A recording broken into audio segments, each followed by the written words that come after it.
Hi hello friends, మీరు ఎవరైనా కానీ మీడియాటెక్ ప్రాసెస్ నుంచి ఫోన్ కొనాలనుకుంటే ఈ వీడియో అయితే ఖచ్చితంగా లాస్ట్ వరకు చూడండి. సో ఎందుకంటే నేను నా లాస్ట్ 2 ఫోన్స్ ఏదైతే టెక్నో ప్యాంథమ్ X2 Pro కావచ్చు, టెక్నో ప్రీమియర్ 20 క్యామన్ 5G కావచ్చు, వాట్ ఎవర్ ఇట్ ఈస్, రెండు మీడియాటెక్ ఫ్లాగ్షిప్ ప్రాసెస్ వచ్చిన వాటి ఫోన్స్ అనమాట. బట్ నేను కొన్ని ఇష్యూస్ అయితే ఫేస్ చేశాను, ఎస్పెషల్లీ ఫ్రమ్ ప్రాసెసర్ ఎండ్ అనమాట. సో ఈ ఫోన్స్ అయితే చాలా మంచి ఫోన్స్, నేను ఈ ఫోన్స్ని తప్పుపట్టను. సో చాలామంది టెక్నో ప్యాంథమ్ X2 Pro రివ్యూ పెట్టమన్నాను, కామెంట్స్లో అడుగుతూనే ఉన్నారు. కానీ నేను పెట్టకపోవడం రీజన్స్ కూడా ఈరోజు నేను ఎక్స్ప్లెయిన్ చేస్తాను. అలాగే ఇప్పుడు నా దగ్గర ప్రజెంట్ అయితే ఈ ఫోన్ ఉంది, టెక్నో ప్రీమియర్ 20 5G. సో దీని గురించి కూడా నేను మాట్లాడతాను. ఒకవేళ ఈ మధ్యకాలంలో వచ్చిన మీడియాటెక్ ప్రాసెసర్స్ అన్నీ కూడా హీట్ బాంబ్స్. సో ఒక్కసారి నేను ఈ వీడియో లాస్ట్ వరకు మీరు కానీ చూసినట్టయితే నేను ఏం చెప్తున్నానో మీకు అర్థం అవుతుంది. వీడియో లాస్ట్ వరకు మిస్ అవ్వకుండా చూడండి, అలాగే లైక్ చేయండి. కింద టెలిగ్రామ్ ఛానల్ లింక్ ఇస్తాను, ఒకసారి జాయిన్ అవ్వండి. మంచి డీల్స్ అయితే మనం అక్కడ పోస్ట్ చేయడం జరుగుతుంది. మరి ఏమాత్రం లేట్ చేయకుండా వీడియోలోకి వెళ్దాం, వచ్చేయండి. సో ఫస్ట్ ఈ మీడియాటెక్ గురించి మాట్లాడుకోవాలంటే, సో నాకు 10 years నుంచి నేను మీడియాటెక్ ప్రాసెస్ చూస్తూనే ఉన్నాను. MTE చిన్న లో ఎండ్ 3150 చాలా చిన్న ప్రాసెస్, 1.2 క్వాడ్ కోర్ ప్రాసెస్ దగ్గర నుంచి చూసిన 1.2 GHz. నాకు ఎక్కువ మీడియాటెక్ ప్రాసెస్ నేను ఇప్పటి వరకు ఆల్మోస్ట్ G99, అలాగే P60 సంథింగ్ అని అప్పుడు రియల్మీ 1లో వచ్చింది P సిరీస్, తర్వాత ఈ మధ్య గేమింగ్ సిరీస్ G99 సిరీస్, ఆ తర్వాత డైమెన్సిటీ సిరీస్, ప్రతి సిరీస్ ఫోన్స్ నేను వాడుతూనే ఉన్నాను.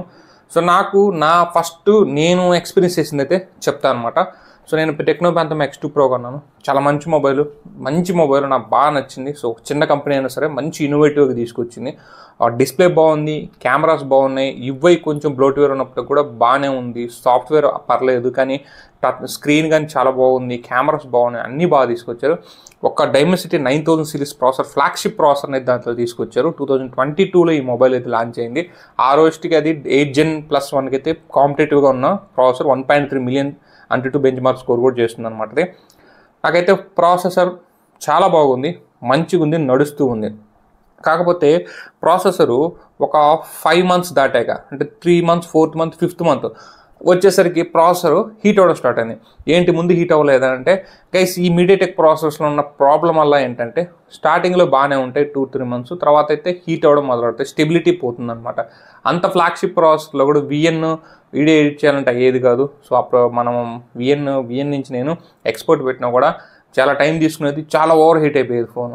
ఆ తర్వాత వీళ్ళు ఏం చేశారు, రీసెంట్గా ఒక 1 month బ్యాక్ 12 నుంచి 13కి అప్గ్రేడ్ ఇచ్చారు. అప్గ్రేడ్ అయితే అయ్యాను. ఆ తర్వాత హీటింగ్ ఇష్యూస్ మరింత ఎక్కువైపోయి, బ్యాటరీ డ్రైన్ ఎక్కువైపోయింది. ఇక ఎంత ట్రై చేసినా కూడా అది తగ్గట్లేదు అనమాట. సో చివరికి నేను ఫోన్ని సేల్ చేశాను. అంటే ఆ ఫోను మా ఫ్రెండ్ పగలగొట్టేసాడు, అది వేరే విషయం, స్క్రీన్ బ్రేక్ అయింది. ఆ తర్వాత ఒక 12,000 సంథింగ్ నేను ఫోన్ సేల్ చేసేయడం జరిగింది. ఒకటి హీటింగ్ ఇష్యూస్, స్టెబిలిటీ ఇష్యూస్, అస్సలు స్టేబుల్గా లేదు, పర్ఫార్మెన్స్ డ్రాప్ అయిపోయింది, విపరీతమైన హీటింగ్ వచ్చింది. సో ఈ 4 విషయాలు ఓన్లీ ఇది మీడియాటెక్ ప్రాసెసర్స్లోనే. కావాలంటే ఇప్పుడు వివో X100 సిరీస్లో వచ్చిన Dimensity 9300 processor, more than powerful.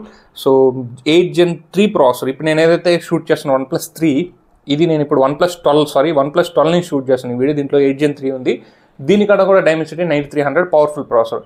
In case ఇప్పుడు నేను షూట్ చేసే వీడియో కానీ మీకు నచ్చినట్టయితే ఒక లైక్ కొట్టండి. ఇది OnePlus 12 బ్యాక్ కెమెరా నుంచి రికార్డ్ చేస్తున్నాను. అంత పవర్ఫుల్ ప్రాసెసరు, కానీ stability issues, heating issues. So 8 Gen 3తో కంపేర్ చేస్తే 5-6 degrees ఓవర్ హీట్ అవుతుంది. అలాగే స్టెబిలిటీ అయితే అసలు లేదు, Antutuలో చాలా దారుణంగా పర్ఫామ్ చేస్తుంది. అంత powerful processor 2.3 to 2.4 million score చేసింది Antutu. బట్ ఎందుకు GPU కానీ CPU కానీ అన్నీ ఎక్కువ స్కోర్ చేస్తుంది. స్టెబిలిటీకి వచ్చేసరికి 50% కంటే బిలో 48% వస్తుంది. కావాలంటే వివో X100 Proతో మనకు కొన్ని స్టెబిలిటీ టెస్ట్ లైట్స్ వచ్చినాయి. 8 Gen 3 యాపిల్ A16 బయానిక్ చిప్లతో కలిపి ఒకసారి చూడండి, దారుణమైన పర్ఫార్మెన్స్ వస్తుంది. ఇది మీడియాటెక్లో ఉన్న అతి పెద్ద జబ్బు గాయస్. నేను ఆ ఫోన్ని ఇక నా వల్లగాక సేల్ చేసేటప్పుడు కూడా చెప్పించాను, డిస్ప్లే బాగుంది, ఫోన్ హీట్ ఎక్కుతుంది, మీకు నచ్చితే తీసుకుని లేకపోవట్లేదు అన్నాను. అతను నాకు ఎన్ని సెకండరీ మొబైల్ కింద తీసుకున్నా ఓ 12,000 సంథింగ్ సేల్ చేసేసాను, అయిపోయింది అక్కడికి. సో అది దాని కథ. సో ఇది వచ్చేసి డైమెన్సిటీ 8050 ప్రాసెసర్. ఇది కూడా మనకి 7 lakhs plus Antutu స్కోర్ చేస్తుంది. ఇది కూడా నాకు 4 months నుంచి నేను వాడుతున్నాను. ఇది హీట్ అవ్వట్లేదు. సో సర్ప్రైజింగ్గా ఇది ఓవర్ హీట్ అవ్వట్లేదు, ఎందుకంటే ఇది అంత పవర్ఫుల్ ప్రాసెసర్ కాదు, హీట్ అవ్వట్లేదు, కానీ స్టేబుల్గా లేదు. సో ఎలా చెప్పాలంటే, దీంట్లో కూడా నేను అబ్జర్వ్ చేస్తున్నాను, ఎడిటింగ్ కానీ లేదా ఇంకేదైనా థింగ్స్ కానీ డే టు డే టాస్క్లు వాడుతుంటే పర్ఫార్మెన్స్ అనేది ల్యాక్స్ అయితే వస్తున్నాయి. సో ఒక 7 lakhs plus అంటే 7S Gen టు ఆ రేంజ్ పర్ఫార్మర్. ఇది మంచి ప్రాసెసరే, మనకి డే టు డే టాస్క్లో ఎప్పుడు ఇబ్బంది పెట్టే ప్రాసెసర్ కదా. ఇది 8 GB ర్యామ్ వస్తుంది.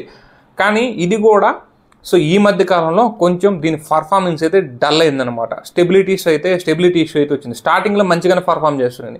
సో ఎందుకు ఇలా వస్తుందని చెప్పేసి నేను దీని గురించి ఎంక్వైరీ చేస్తే మెయిన్ మీడియాటెక్ ప్రాసెసర్స్ అన్నీ కూడా ఇదే ప్రాబ్లం.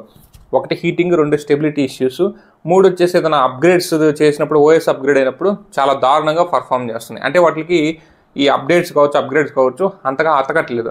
అలాగే వీళ్ళు వాడే మాలి జీపీయూ కావచ్చు, ఇంకేదైనా థర్డ్ పార్టీ జీపీయూస్ కావచ్చు.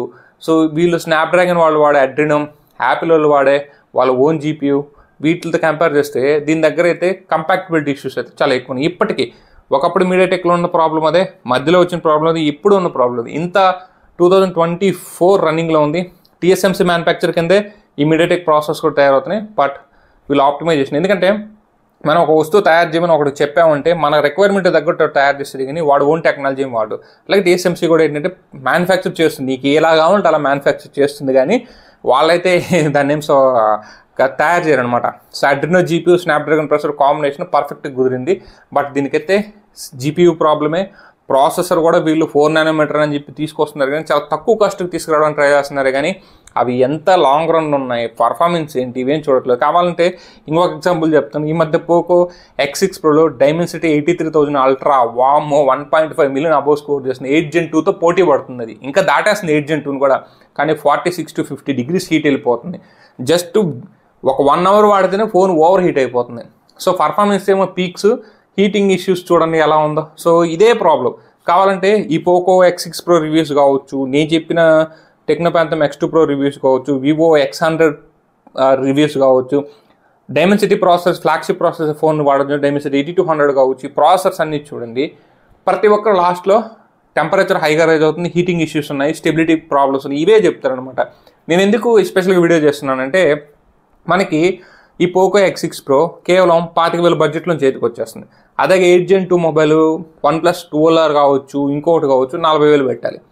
అర్థమవుతుందా మీకు? 40,000కి అంటే ఒక 15,000 తక్కువకే దానికన్నా బెటర్ పర్ఫార్మర్ అనుకోండి పోకో ఈ X6 Pro 8300 అల్ట్రా. కానీ ప్రాబ్లం ఏంటి? Heating issues, stability issues. Phone ఒక 6 months తర్వాత మనమే వాడలేకపోతుంది. ఎందుకంటే డే టు డే టాస్క్లు కావచ్చు, మనం డైలీ చేసే టాస్క్లు కావచ్చు, మన రిక్వైర్మెంట్స్ తగ్గట్టు కూడా ఆ టైంకి వచ్చేసరికి ఆ ఓవర్ హీటింగ్ ఫోను హీట్ అవ్వడం మొదలెట్టిందంటే మనమైతే వాడడానికి చాలా ఇబ్బందికరంగా ఉంటుంది. సో ఫర్ ఎగ్జాంపుల్ ఇప్పుడు నేను ఈరోజు అంటే నా దగ్గరికి OnePlus 12 ఈరోజు వచ్చింది, నేను దీని గురించి ఏం మాట్లాడను. సో ఇది కూడా నాకు కెమెరా వాడుతున్నప్పుడు లైట్గా వామ్ అనిపించింది. ఏంది ఒక 25 minutes 30 minutes, కొత్త ఫోన్ కదా అంత తొందరగా హీట్ ఎక్కదు. దీంట్లో కూలింగ్ వేపర్ ఛాంబర్ కూడా ఇచ్చున్నారు.